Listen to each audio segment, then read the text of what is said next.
नमस्कार, आप देख रहे हैं द विराट केसरी। राहुल गांधी प्रधानमंत्री आवास के बाहर धरने पर बैठ गए हैं। कांग्रेस का कहना है कि जब तक उनकी 5 प्रमुख मांगे पूरी नहीं होती तब तक विरोध जारी रहेगा।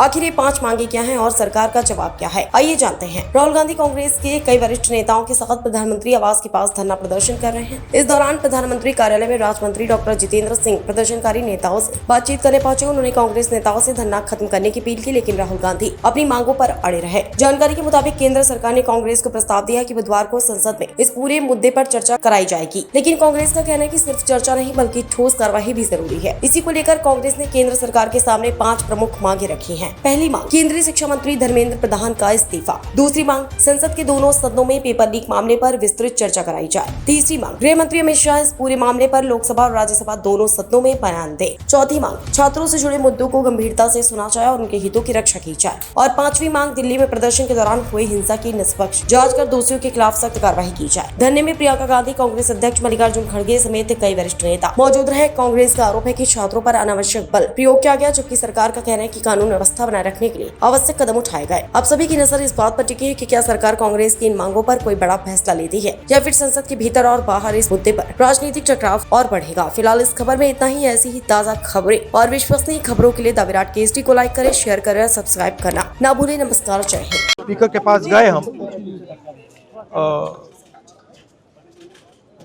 एंड हमने कहा कि देखिए हम स्टूडेंट इशू पे डिस्कस करना चाहते हैं और स्पीकर ने हमें कहा कि डिस्कशन के लिए उन्हें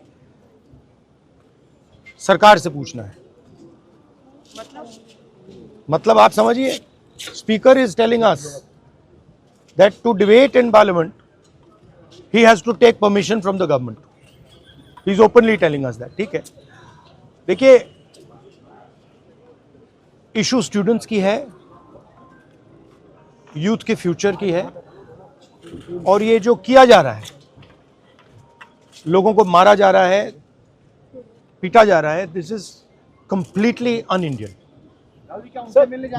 Modi ji has not even apologized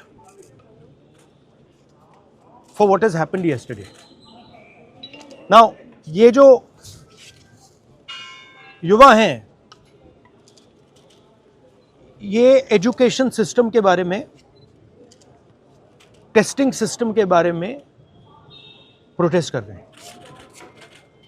पूरा देश जानता है कि education system, testing system is broken.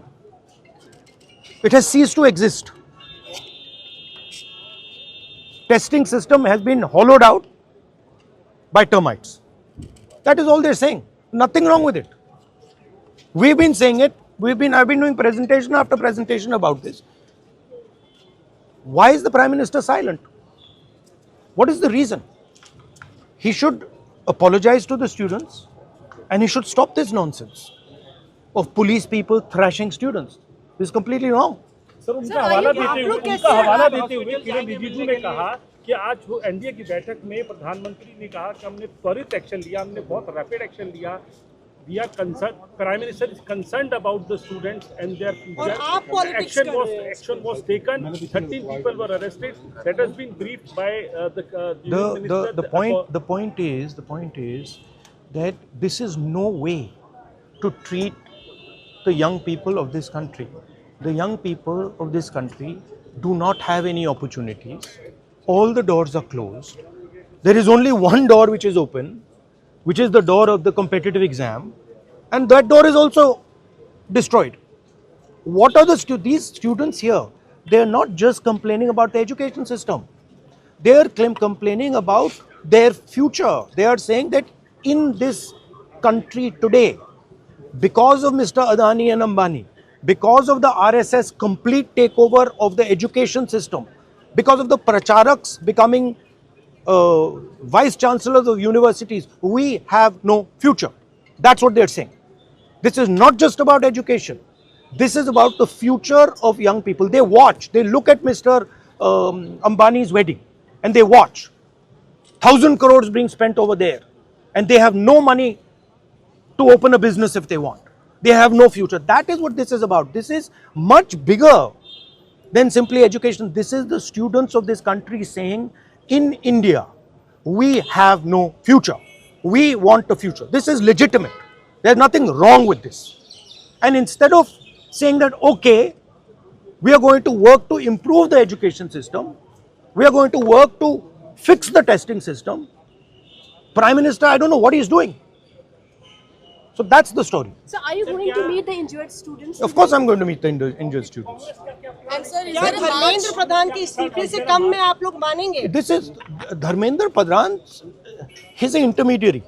Absolutely he should resign. But Dharmendra Pradhan hasn't beaten up the students. Home Minister has. He should resign.